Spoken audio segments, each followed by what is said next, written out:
Hello guys, welcome to channel freestyle ride. तो आज हम आ गए हैं BMW के शोरूम और आज है BMW की डिलीवरी। तो देखते हैं कौन सी BMW की डिलीवरी हम लोग लेने वाले हैं।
कुछ तो बहुत होंगे सांबा।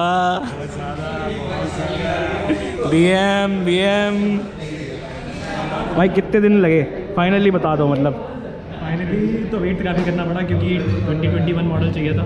हाँ, इसलिए काफ़ी वेट करना पड़ा, ऑलमोस्ट 3 महीने। नवंबर की बुक है तो 2021 मॉडल के लिए वेट करना पड़ा। फाइनली बस BMW आ गई फाइनली। पहली BMW, पहली कैटेगरी प्रीमियम में एंट्री हो गई है। Entry into BMW। So how are you feeling? Feeling awesome. Thank you भैया। लो लो। अरे लो यार।